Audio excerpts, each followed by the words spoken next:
Hey guys, how are you guys doing? I am here with my two buddies, Melly Mel and Rhoda. Hey, hey, what's Hey, tea? hey, how's Hey, everybody? hey. All right, guys, we just was going through some things, and I wanted to continue what I was doing yesterday in regarding to getting a full understanding of what count five was. So I'm back with some help of my friends. You know how in Mr. Rogers' neighborhood he used to always bring friends on to help him figure out some things. Exactly. So we're acting like Mr. Rogers. I'm acting like Mr. Rogers. So get my friends to help me out with this. Well, anyway, guys, what we're gonna do, we're gonna talk about count five this afternoon. Not gonna be long because is very busy, as well as Miss Judge Donnelly, because she still got that name. Okay, Rhoda, I think we need to change her name. Change Hold it, on. girl. Change it. Let me change her name because she's not judge right now. Yeah, change There it. we go. Oh, I just put the H, capital H. I need to change that. Hold on. Hold on. Okay, here we go. All right, here we go. Uh, All right. So, what we're going to do, guys, we're going to go over the everything, okay? As you guys know that Jennifer Bongine, tomorrow, what day tomorrow is? Tomorrow is Judge Len Weber meeting up in regard to the motion that Jennifer put in for dismissal, right? So I'm going to show you guys some of the stuff here. All right, so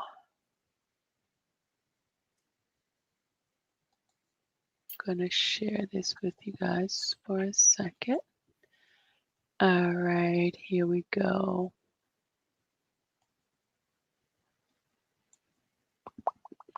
I'm sitting in a weird seat right now. It's like got me looking like a little kid, like looking up. Help me. Right. Okay, here we go.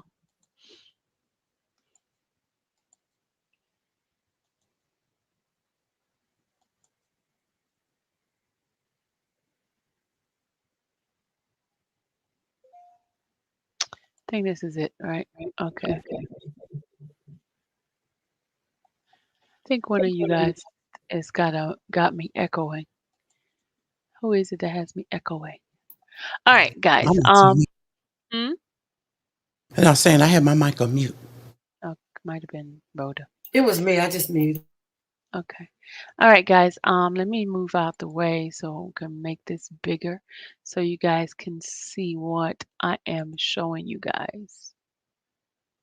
Okay, this is Jennifer's motion to dismiss the counts one.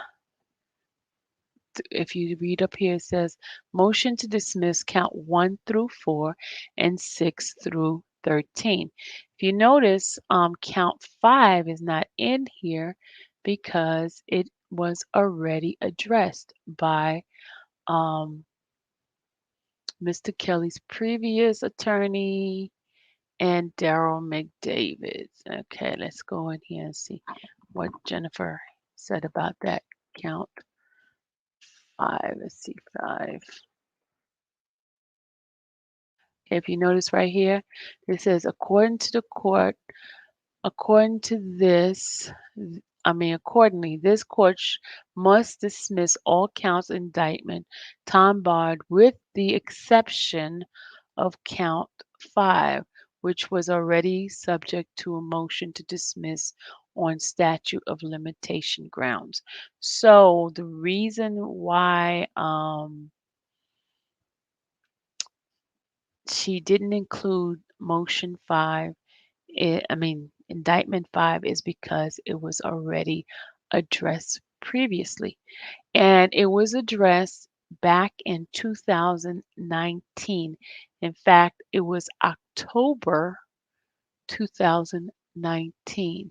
I'm going to stop this here and I'm going to bring this up for you guys so we can take a look at exactly when it was addressed. And Mel and Rhoda is going to read what the motion was at the time.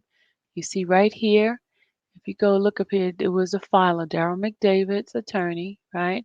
And they filed it on, which was a motion to dismiss, and that was done October 21st, 2019. Okay? So that is where motion 5 is. So what I'm going to do, I'm going to have either Mel or Rhoda to read what was submitted originally in the superseding indictment for counts 5. And I'm going to show it here on the screen for you guys. Um, whichever one wants to read it, it's fine with me. Mel or Rhoda, whichever one of you guys want to Are we read. starting at the beginning? You would know we're going to start with count 5, which is page 5. Page 5. Okay, I'll Yeah. start it out. Let's see. Let me go back up to page 5. Because we're not addressing any other the other counts. We only addressing count 5. Okay. Count 5. Okay. Page. Okay, now what does it say? Should be page 5.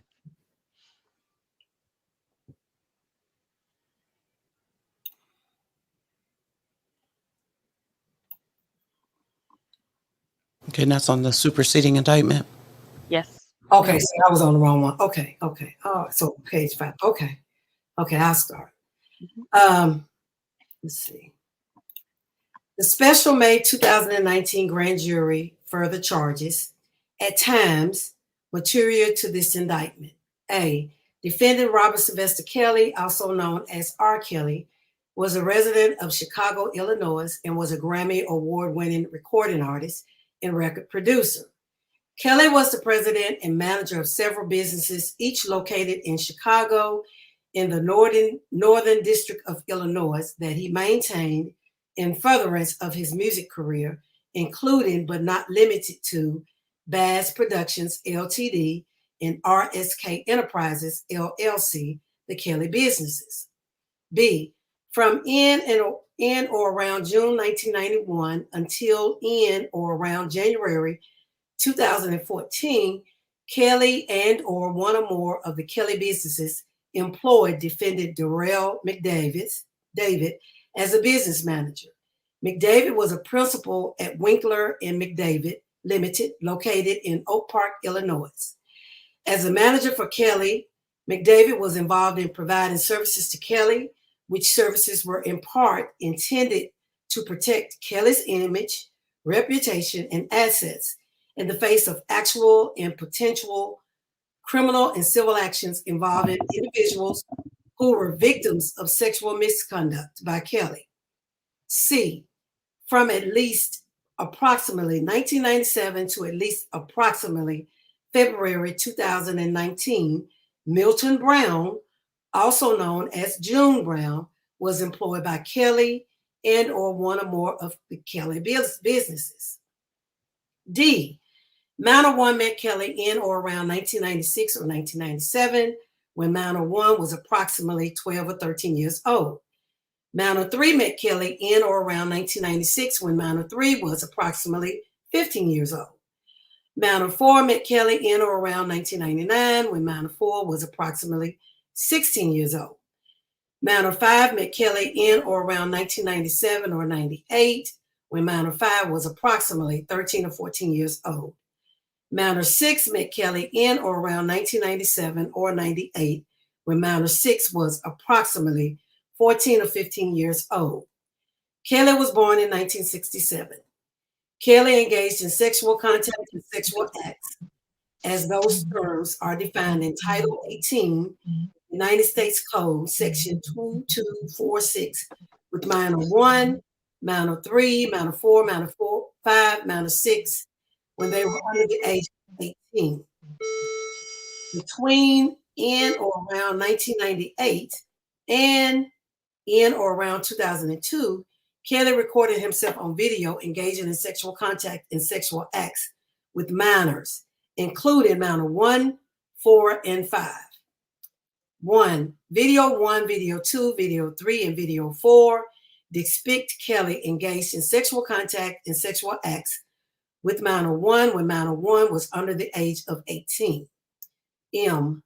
In approximately April 2000, the Illinois Department of Children and Family Services began to investigate whether Kelly was sexually abusing minor 1.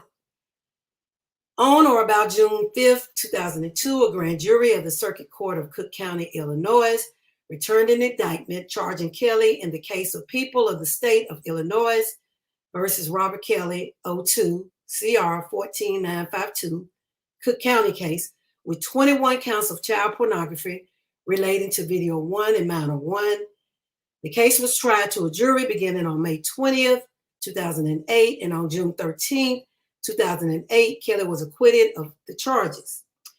Beginning in approximately 2000 and continuing to the date of the return of this superseding indictment in Chicago in the Northern District of Illinois and elsewhere, Robert Sylvester Kelly, also known as R. Kelly, and Daryl McDavid, defendants herein, did knowingly conspire with each other, individual A and others known and unknown to the grand jurors, to commit an offense against the United States, namely to knowingly alter, destroy, mutilate, conceal, cover up, falsify, and make a false entry in any record, document, intangible object with the intent to impede, obstruct, and influence the investigation and proper administration of any matter within the jurisdiction of any department or agency of the United States, and in relation to, in contemplation of such matter or case, in violation of Title 18, United States Code, Section 1519.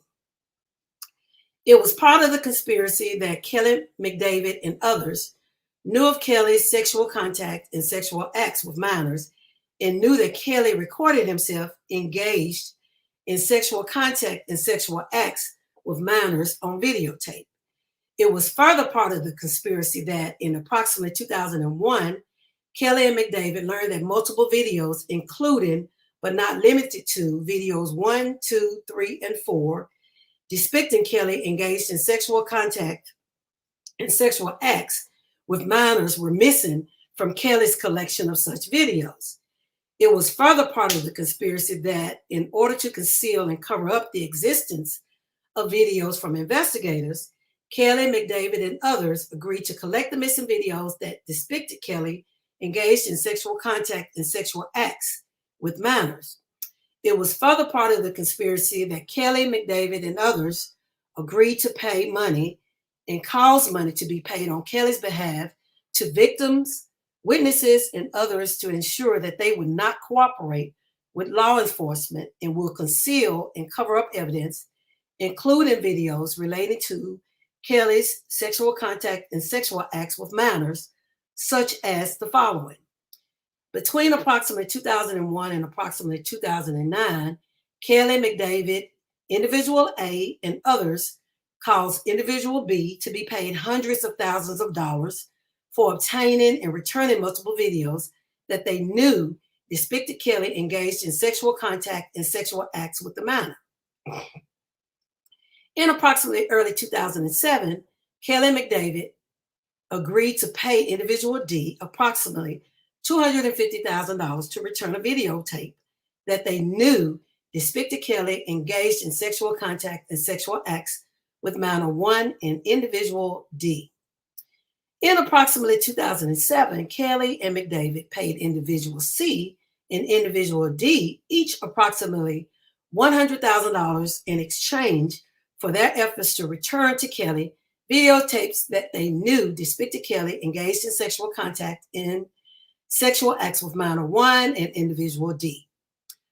On or about April 17, 2007, Kelly and McDavid caused one of the Kelly's businesses, Bass Productions Ltd., to issue a check in the amount of $200,000 to Brown, who cashed the check that same day, which Kelly, McDavid, and Brown intended to use to pay individual C and individual D for their efforts to return Kelly's videotapes that they knew depicted Kelly engaged in sexual contact and sexual acts with minor 1 and individual D. As a condition of being paid money for returning videotapes that depicted Kelly engaged in sexual contact and sexual acts with minors, Kelly and McDavid directed individual B, C, and D to take polygraph examinations regarding whether they had returned all copies of such videotapes. In approximately June 2008, after learning that individual B planned to announce at a press conference that he had recovered videos depicting Kelly engaged in sexual contact and sexual acts with minors, Kelly, McDavid, and others paid individual B approximately $170,000 to cancel the press conference. In approximately 2014 and 15, Kelly paid McDavid to ensure that McDavid will continue to conceal and cover up evidence, including but not limited to video 2, 3, and 4 relating to Kelly's sexual contact and sexual acts with minors. It was further part of the conspiracy that Kelly, McDavid, and others agreed to intimidate, threaten, pressure, persuade, and attempt to persuade others and other individuals, including but not limited to minor 1, minor 1's parents, individual D, and minor 5, to falsify and make a false entry in a record, document, and tangible object related to Kelly's sexual contact and sexual acts with minors, such as the following. In approximately December 2000, pursuant to instructions that minor 1 received from Kelly, minor 1 falsified and caused a false entry to be made in a police report when minor 1 denied to law enforcement officers that Kelly engaged in a sexual relationship with minor 1. In approximately May 2002, McDavid instructed minor 1's father to provide knowingly false testimony to the Cook County grand jury investigating Kelly's sexual relationship with minor 1. David instructed minor 1's father to deny that video 1 depicted minor 1 engaged in sexual acts with Kelly, when McDavid knew that the video 1 did depict minor 1 engaged in sexual acts with Kelly. As instructed, minor 1's father falsely denied to the grand jury that video 1 depicted Kelly and minor 1, thus creating a false record and a false entry in a record, document, and tangible object. In approximately May 2002, Kelly persuaded minor 1 to provide knowingly false testimony to the Cook County grand jury investigating Kelly's sexual relationship with minor 1. Minor 1 falsely denied to the grand jurors that Kelly engaged in a sexual relationship with minor 1 and that minor 1 was not depicted on video 1, thus creating a false record and a false entry in a record, document, and tangible object. In approximately May of 2002, Kelly attempted to persuade minor 5 to provide knowingly false testimony to the Cook County grand jury investigating Kelly's sexual relationship with minor 1, and that Kelly instructed minor 5 to testify falsely that she did not recognize minor 1 on video 1. On or about July 26, 2007, Kelly and McDavid directed individual D to falsely deny that individual D and Kelly engaged in sexual acts together with minor 1. When Kelly and McDavid knew that Kelly had engaged in sexual acts together with minor 1 and individual D. As Kelly and McDavid intended, a false record, document, and tangible object was prepared based upon individual D's false statement. It was further part of the conspiracy that Kelly, McDavid, and others agreed to intimidate, threaten, pressure, persuade, and provide benefits and money to victims, family members, witnesses, and others to ensure that they would destroy, conceal, cover up, falsify, and make a false entry in a record, document, and intangible object, and continue to abide by previous false statements and entries in such items relating to Kelly's sexual contact and sexual acts with minors, such as the following. In approximately January and February 2002, Kelly and McDavid caused minor 1 and minor 1's parents to travel to foreign countries to make them unavailable to law enforcement investigating Mountain One's sexual relationship with Kelly in video one. From at least approximately 2000 to approximately 2015, Kelly and McDavid made payments to and bought gifts for Mountain One and Mountain One's parents with the intent to persuade and induce Mountain One and Mountain One's parents to conceal, cover up, falsify, and make a false entry and in any record, document, and tangible object about Kelly's sexual relationship with Mountain One, and to continue to abide by previous false statements and entries in such items, including the existence of multiple videos depicting Kelly's engaging in sexual contact and sexual acts with Mountain One. Between approximately January 2014 and approximately October 15, Kelly caused monthly payments to be made to Mountain One via the Kelly businesses, many of which contain settlement in the transaction line or something similar. Kelly made these payments to ensure that Mountain One continued to abide by her false statements regarding Kelly's sexual relationship with Mountain One, and to ensure that Mountain One continued to conceal and cover up the existence of multiple videos depicting Kelly engaged in sexual contact and sexual acts with Mountain One.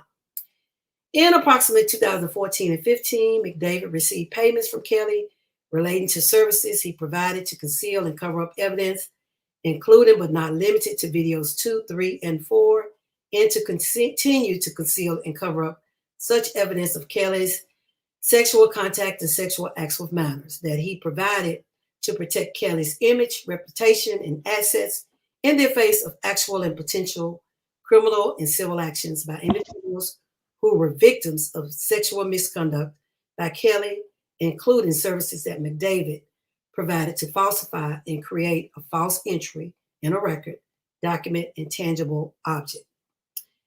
It was further part of the conspiracy that Kelly used physical abuse, violence, threats of violence, blackmail, and other controlling behaviors against victims so that Kelly could maintain control over them, prevent them from providing evidence to law enforcement, and persuade them to continue to abide by prior false statements relating to Kelly's sexual contact and sexual acts with minors and videos of such conduct. It was further part of the conspiracy that Kelly, McDavid, Individual A, and others concealed and hid and caused to be concealed and hidden the existence of and acts done in furtherance of the conspiracy. Mel, you can pick up on page 14 while I drink some water.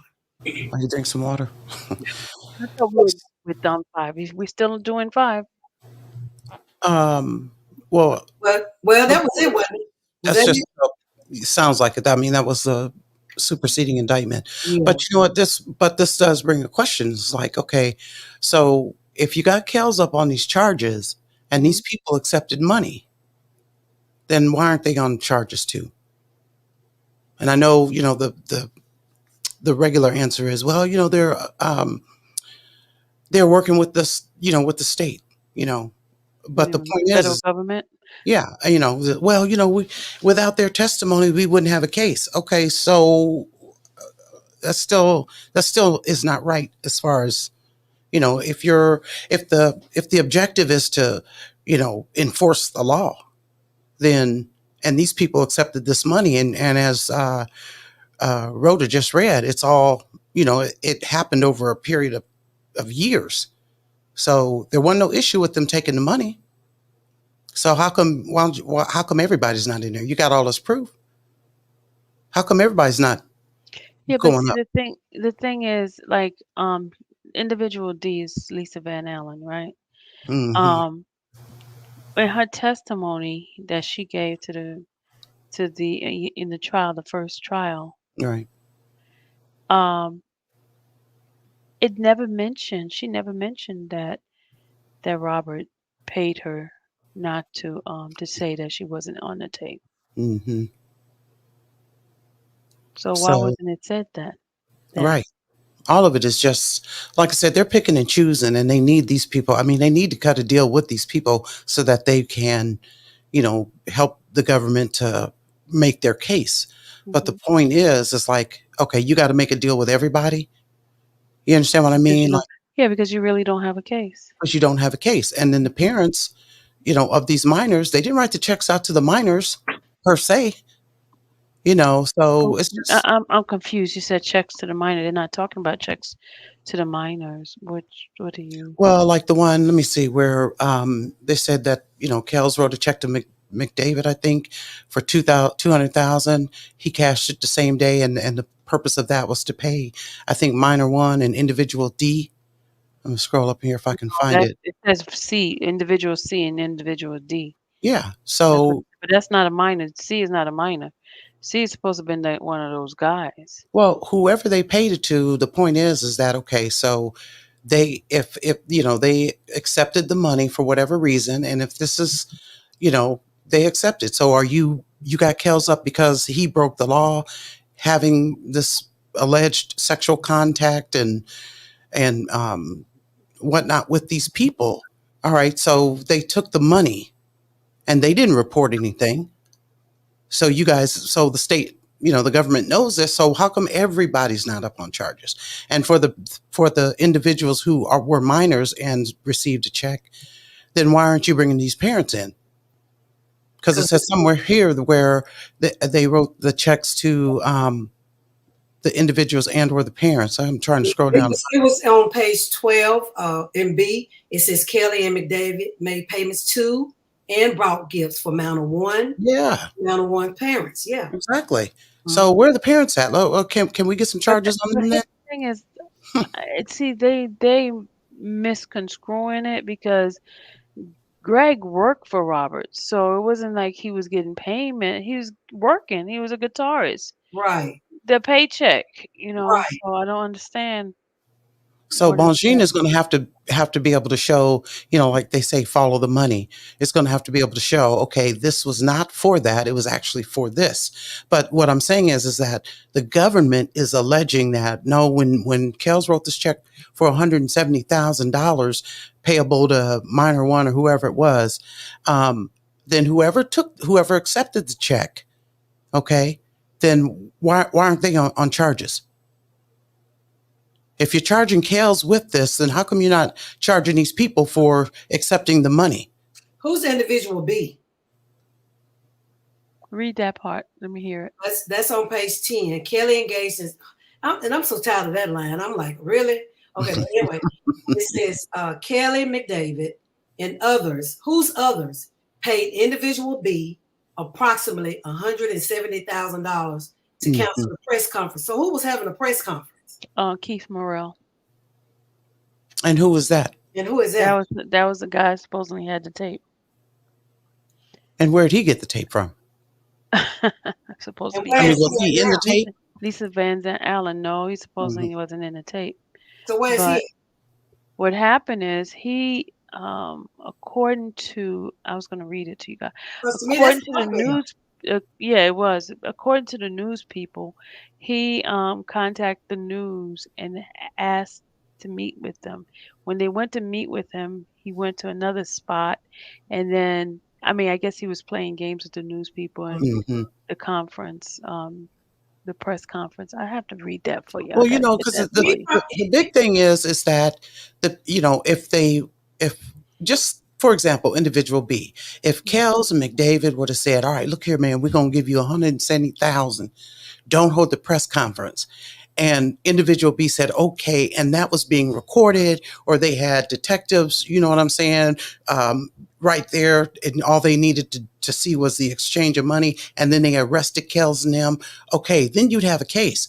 But individual B, according to this indictment, got the money, didn't hold the press conference. This was years and years and years back. So why aren't we getting individual B for for taking the blackmail. money? And for blackmail. All of that. Yeah. I mean, because where's the money at? You So bribing them. you so you got the Yeah. 170,000 and to the greater for him, and Kels is up on trial, and but allegedly this was a crime. Well, he participated in this crime, individual B. Yep. So what's T? They want kills. They want him bad, and Mhm. and they have to have this in order to make the case. But the point is, so what are you just out for Kels because you don't have a case unless you're unless you use these people. And so the thing is, why aren't minor one and minor one's parents being brought up on charges if this happened in 2000? Maybe But he you gonna didn't file this indictment till 19. maybe he's gonna be a witness for him. Yeah, but well, yeah, and probably so. But Mhm. it just to me just shows that Yeah. y'all just want cows. You don't care about Don't the care about actual nobody crime. else breaking the law. Yeah, you don't care about the crime. Mm-hmm. This is not about the crime per se. Uh-uh. That's what that is. Mm-hmm. I want to know where that money is. Yeah. I straight be like, I need a refund. This is extortion. This is blackmail. This That's is what it bribery. is. This is everything. Especially if they took the money and then because didn't we you read somewhere in here wrote it that one of these people called. It's just so much. Whew, I know it. it's a lot. And It's like a I whole said, lot. they just reworked the 2008 case and making it federal. That's all they doing. It Mhm. ain't no new tapes. It's the Yep. same doggone tape. And I don't understand if the federal government had images of him and her and wasn't able to say it was Kelly in the tape. So how now you're gonna say it's him in the tape? And how is she gonna say, yeah, it was me in the tape? When Right. you lied and said it wasn't you, and then they couldn't prove that it was you in the tape. I don't Right. this is so Okay. just Okay, dumb. I'm reading here. It says, as R. Kelly child pornography trial slows down into the 23rd chapter of Trapped in a Closet, Mhm. excerpt gravely serious and funny at all. Two men from Kansas City are en route to Chicago, where they are expected to give an explosive press conference tomorrow that will purportedly be big news and reveal it all. Keith Morrell and Charles Chuck Freeman are former associate of Kelly and Lisa Van Allen, the woman who testified Monday that she partaken in the videotaping threesome with Kelly and his alleged underage victim, who have been accused by Kelly's lawyer of extortion and faking the sex tape at the center of the trial. Neither has been called as witnesses, but Van Allen mentioned their name in court on Monday and claimed that Kelly's business manager paid Morrell $20,000 to return the second tape featuring one of those threesome. Both men currently refuse to say if they know of any additional copies. Also, Freeman sued Kelly in 2002 for revenging on a deal to pay him $100,000 for recovering the tape at the center of this case. We certainly hope that he lost because clearly he didn't do a very good job. The truth lies in Kansas City. Freeman told the Chicago Sun last night, everything will come out when we get to Chicago. It will be a big news, he added cynically. There's more to this case than R. Kelly. What the heck does that mean? We have no idea. If is it any of this good news for R. Kelly? Probably not. That's what it says. Right. So they were the ones that were going to do the press conference, but then hmm supposedly they got that $170,000 and canceled it. Well, no, they was going back and forth around the corner, and I mean, I have Well, I mean, according to this, it says that they offered or remitted $170,000 for the press conference not to happen, which it didn't happen, right? well, the press conference. I can read what the news people said about that. They was giving them a runaround, the Hmm. press conference. Yeah, but either way, it didn't happen. I hmm And think so, and then that makes it look even worse because you took the money, you took the 170,000, according to this indictment. No, they According, didn't give him the money because according to this, he's suing R. Kelly for 100,000 because he didn't get his okay, money. so then why is he indicted for having done that? Because this doesn't say he offered them; it says he remitted. Let me see.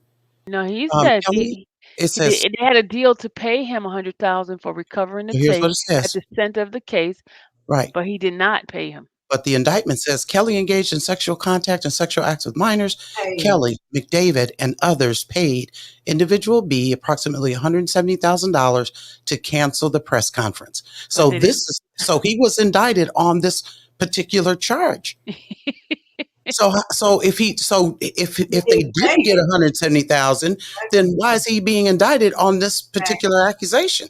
Exactly. And if they did receive the $170,000, how come they ass ain't up there? Because that's part of the crime. And Mm-hmm. also on the when I was reading, I read that they said that the tape was basically doctored. It wasn't even Kelly on the tape. That's what they were running around and said. And even on the trial itself. Is this minor one supposed to be Sparkle's niece? Yeah. Mm-hmm. Mhm. Okay.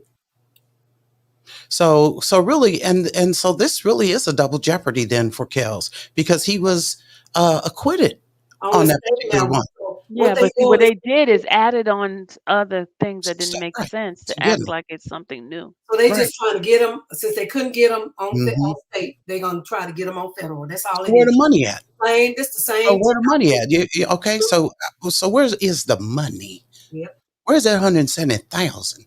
Well, where's the $250,000? Well, he according to them, they didn't get the 100,000 because Okay, she's so we got suing a them. problem. So we Well, got a problem. So somebody's going to have to say, "Look, we didn't get it." Okay, well, if you didn't get it, I'm gonna need y'all to take this off of here and tell the jury not to consider this.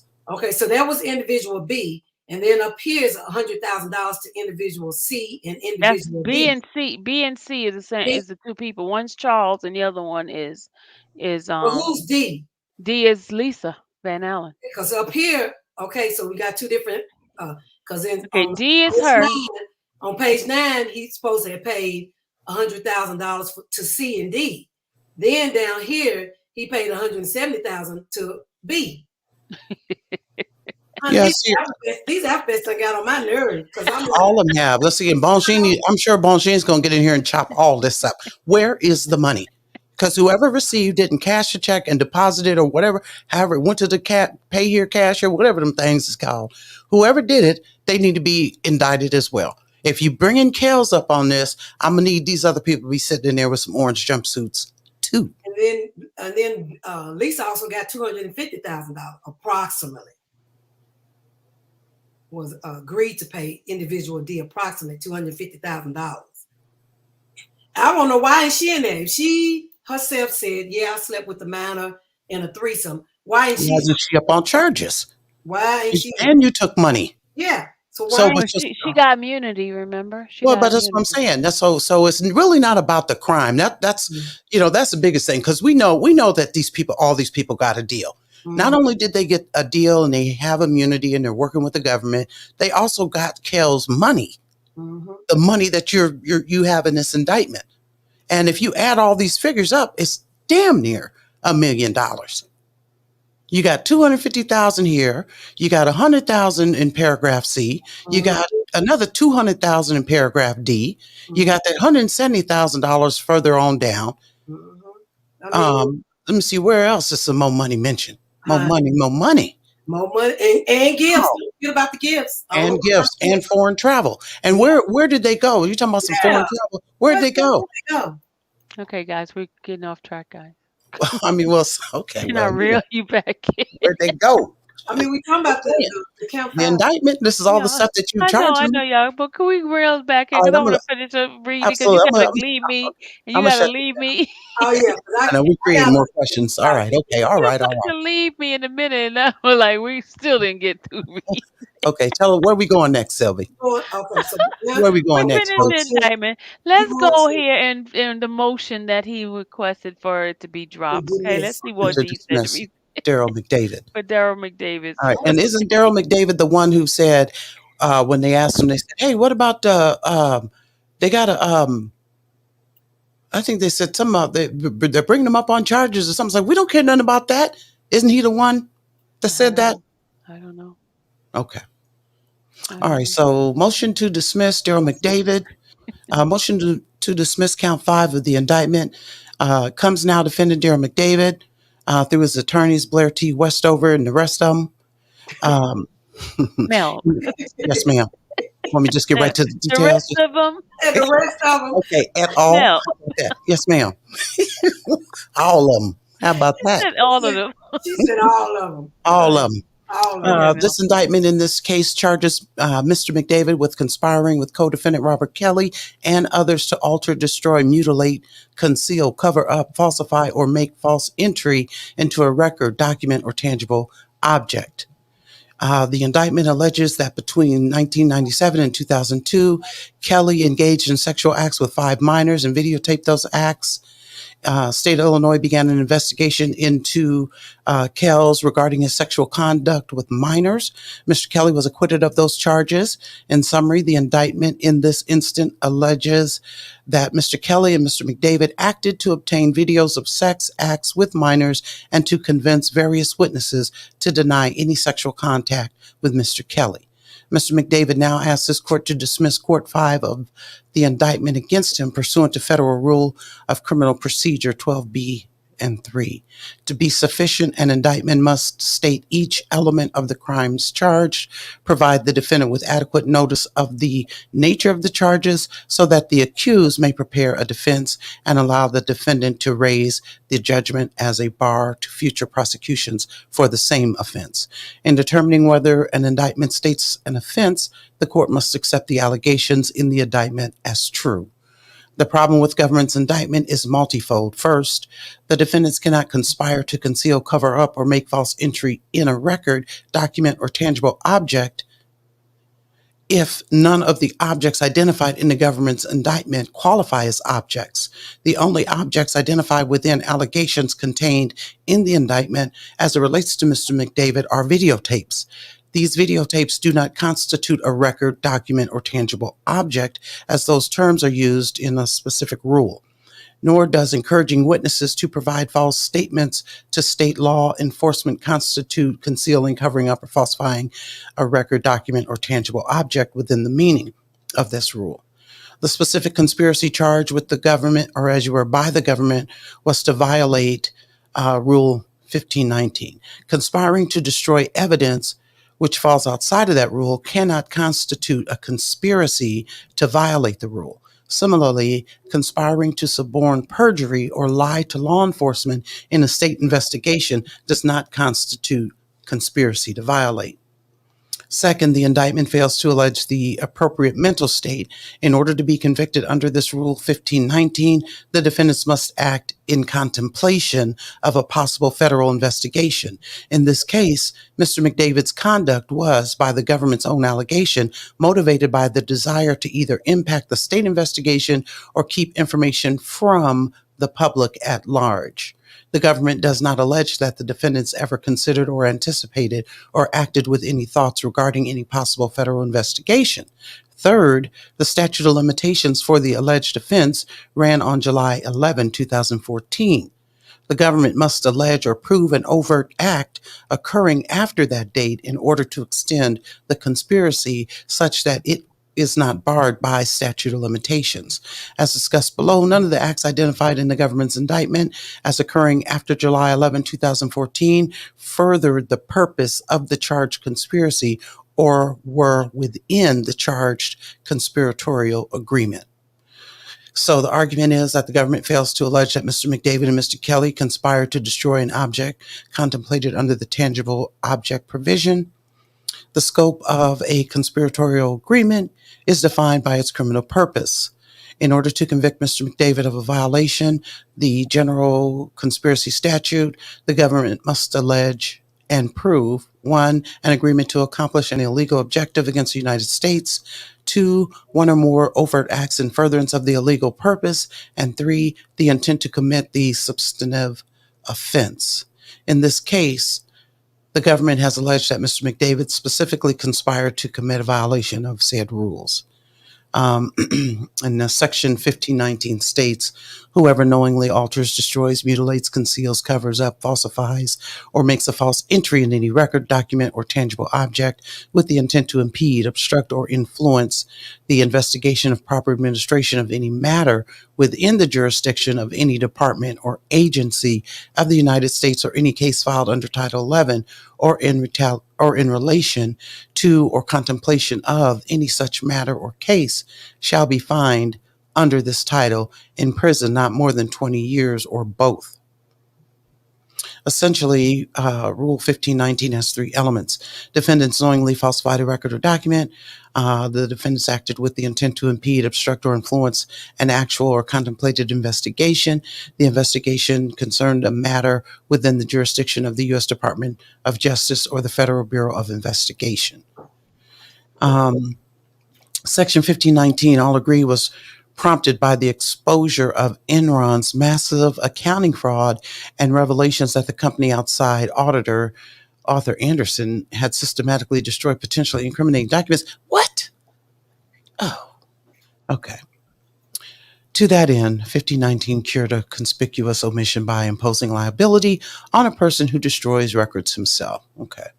So that's the basis of that rule. Despite the use of the phrase tangible object, the Supreme Court has held that Rule 1519 does not criminalize the spoliation or destruction of all evidence that is relevant to a potential federal investigation. If Congress indeed meant to make 1519 an all-encompassing ban on the spoliation of evidence, as the dissent believes Congress did, one would have expected a clearer indication of that intent. All right, let's get further into, because they're covering the law. Well, I hear them on here. The Supreme Court indicated that the statute was specifically directed at file keeping. So they're trying to throw some clerical action on Cleo. So let's see. Let me see. Okay, videotapes depicting sexual contact between Kelly and minor victims are not objects within the meaning of 1519. Paragraph 5 of Count 5 alleges that it was further part of the conspiracy that in order to conceal and cover up the existence of videos from investigators, Kelly and McDavid and others agreed to collect the missing videos that depicted Kelly engaged in sexual conduct or as you were in sexual contact and sexual acts with minors. A video depicting child pornography is simply not the type of object that falls within the meaning of 1519. Justice Alito, concurring with the majority in Yates, explained that the type of tangible objects referred to by 1519 are those used to store information traditionally recorded in paper documents and records. Thus, the defendant cannot argue that destroying a computer, for example, that stores records is not criminal because the computer itself is not a document or record. Okay. Let's see here. A video of a criminal act is more akin to a fish than a file that stores records traditionally recorded in paper documents. Okay.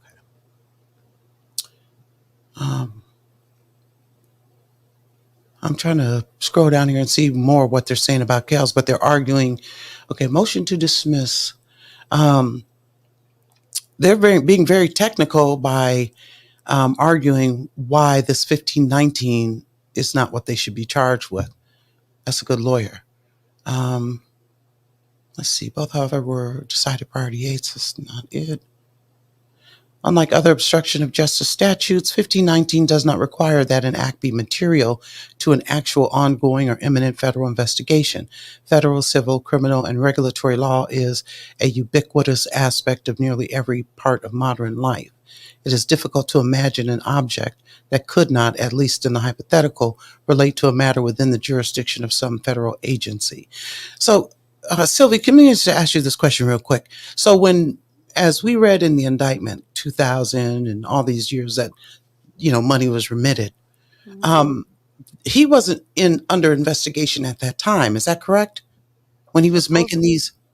Supposedly they had him still under investigation. Okay. Supposedly. Okay, because to me that if he wasn't, that doesn't make sense. If he did all that and he wasn't under investigation, how can they say he did that to thwart the being charged? If he, anyway, all right, let me scroll down here some more. False testimony to a state court is not falsification or destruction of an object, record, or document. Count 5 alleges that in varying forms, Mr. McDavid agreed to attempt to persuade other individuals to falsify or make false entry in a record, document, and tangible object related to Kelly's sexual contact and sexual acts with minors. The indictment lists the following specific examples. Minor 1 falsified and caused a false entry to be made in a police report when minor 1 denied to law enforcement officers that Kelly engaged in sexual relationship with minor 1. Let me scroll up here. They're saying count 5 alleges that in varying forms to falsify. This indictment lists the following specific examples. Okay, and so that minor 2 says McDavid directed that minor 2 meet with a lawyer, and that minor 2 falsely denied that minor 2 and Kelly ever engaged in sexual acts together with minor 1 and minor 2, as Kelly and McDavid intended. A false record, comment, and tangible object was prepared based on minor 2's false statements. Kelly attempted to persuade minor 5 to provide knowingly false testimony to the Cook County grand jury. Minor 1 falsely denied to grand jurors that thus creating a false record and false entry in a record, document, and tangible object. Video 1 depicted Kelly and minor 1 thus creating a false record. In summary, paragraph 7 alleges that Mr. Kelly and Mr. McDavid took steps to convince others to lie to law enforcement or to the grand jury. The logic appears to be that Mr. Kelly and McDavid must have known that those lies would be memorialized in some way, and that they therefore knew that a record or document would be created. As an initial point, it is unclear in paragraph B what record might possibly be created, but putting that aside, this logic stretches 1519 light years beyond its intended scope.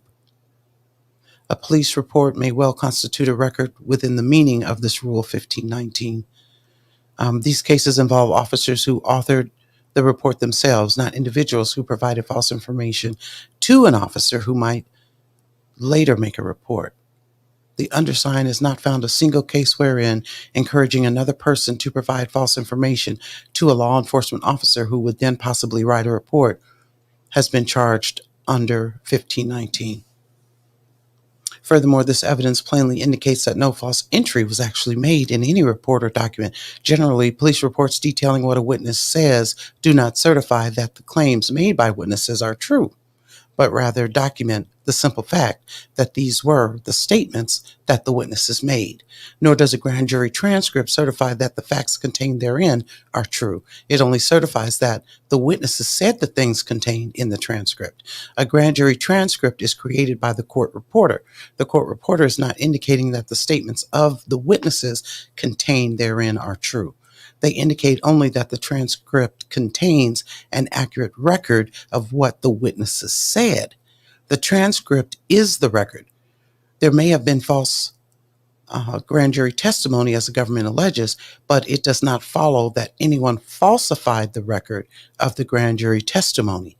There is no doubt that the grand jury transcript was an entirely accurate record of what the witnesses said. Hence, no false record or false entry was made at all. The record in question, the grand jury transcript, accurately reflected that which it was supposed to reflect, the statements made by the witnesses. With respect to police reports in which an officer says that something happened which he knows did not happen, he is making a false record. Such officers are recording as true something that is not, because evidence supported that he knew the information in this report was false. Let's see here.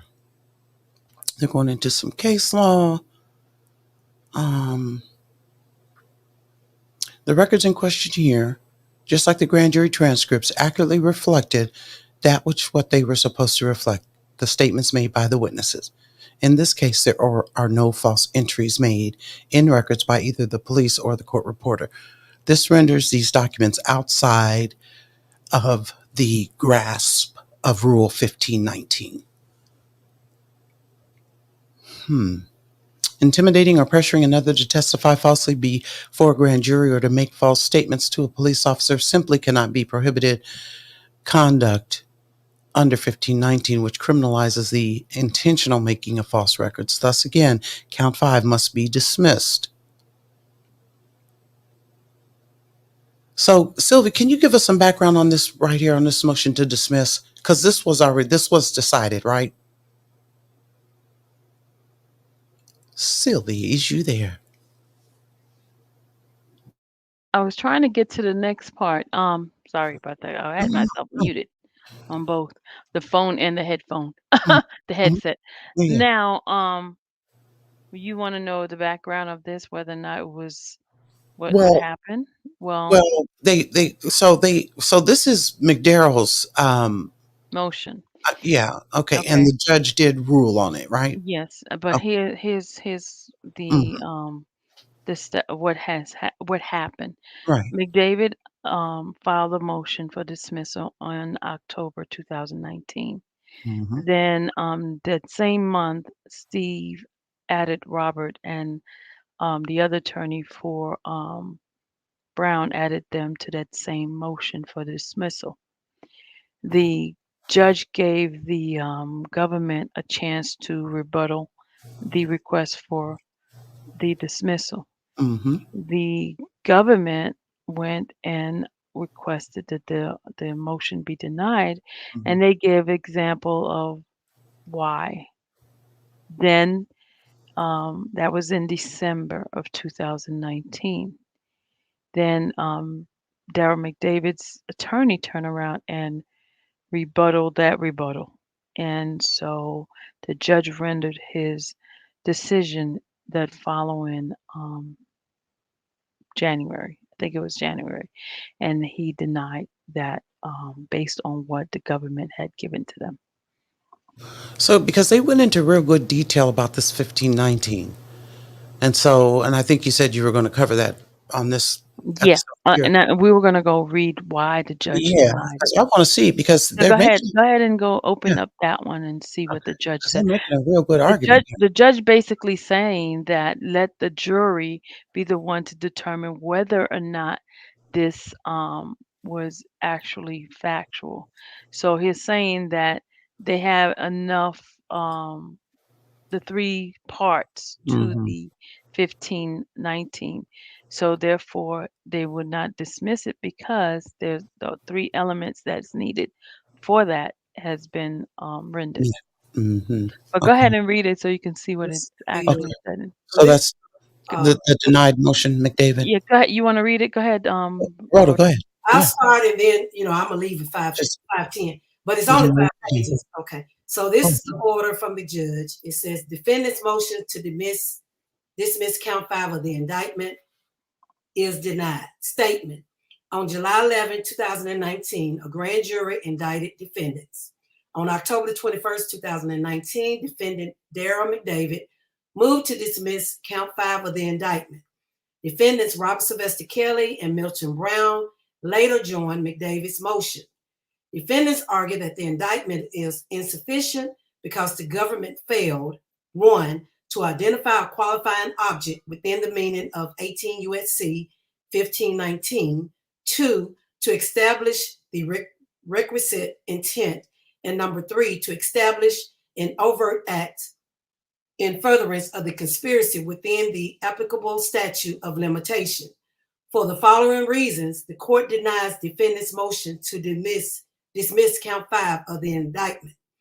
An indictment passes muster under Fed R. Crim P12B3 if it states the elements of the charged offense, fairly informs the defendant of the nature of the charge so that he may prepare a defense, and enables him to plead an acquittal or conviction as a bar against future prosecutions for the same offense. These case courts.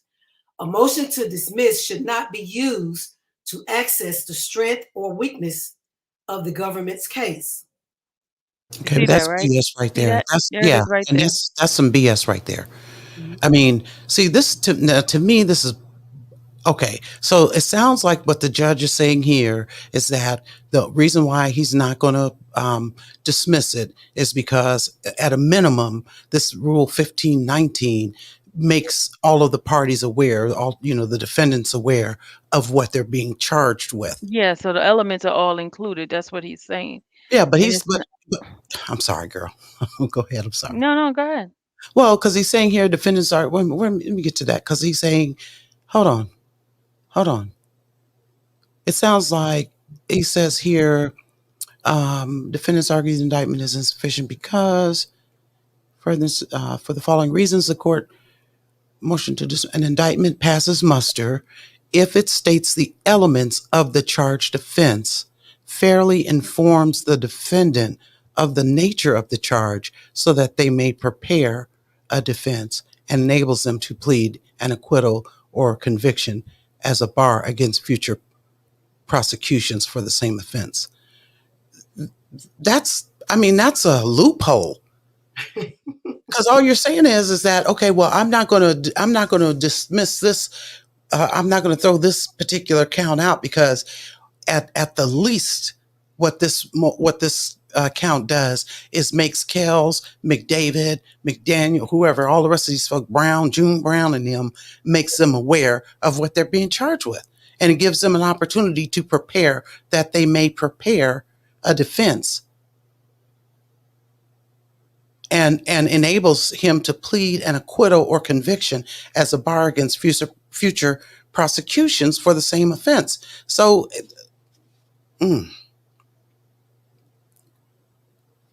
that's lame. That's a lame reason to deny this motion to throw this count 5 out.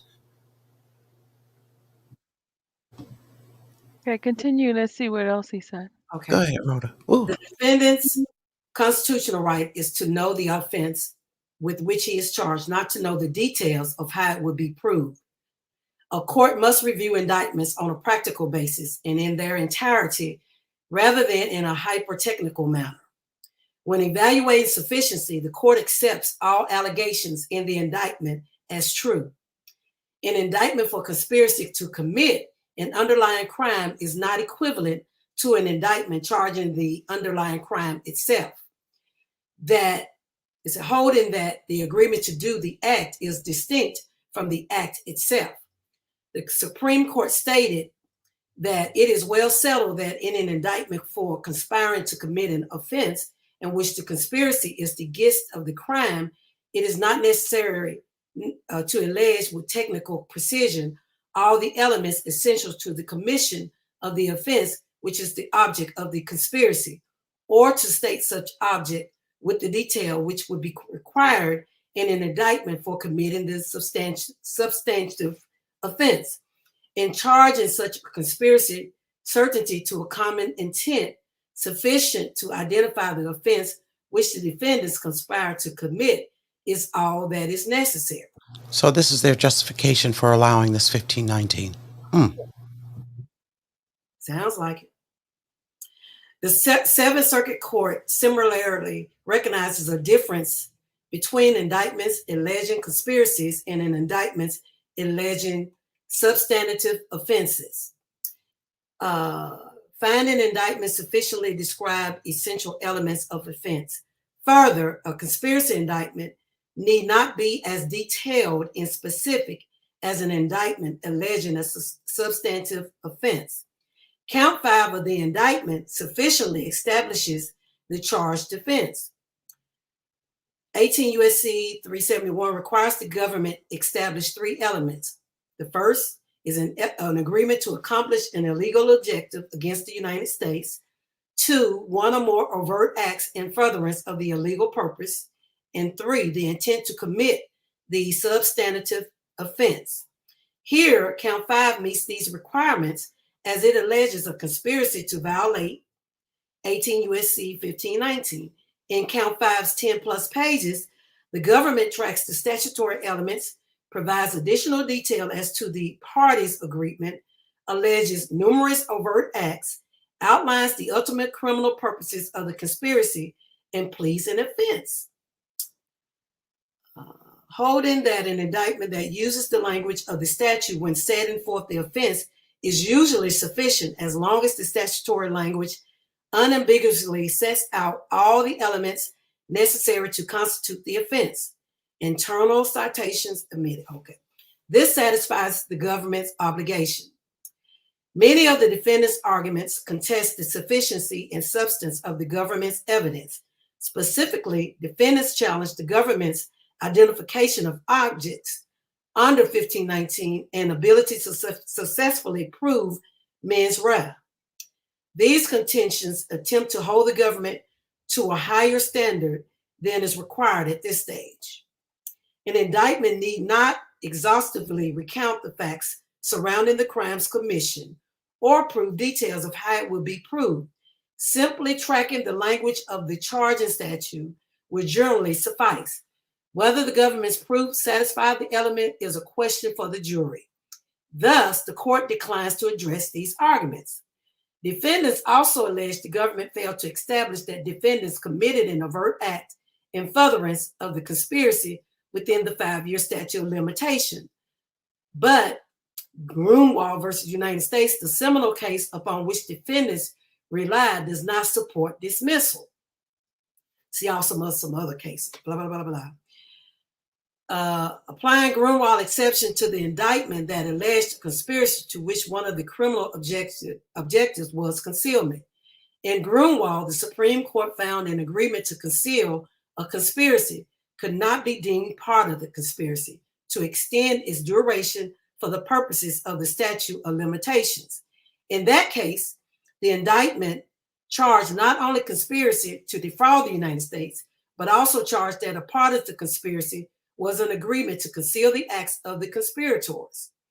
The concurrence clarified that a vital distinction must be made between acts of concealment done in furtherance of the main criminal objectives of the conspiracy and acts of concealment done after these central objectives have been attained for the purpose only of covering up after the crime.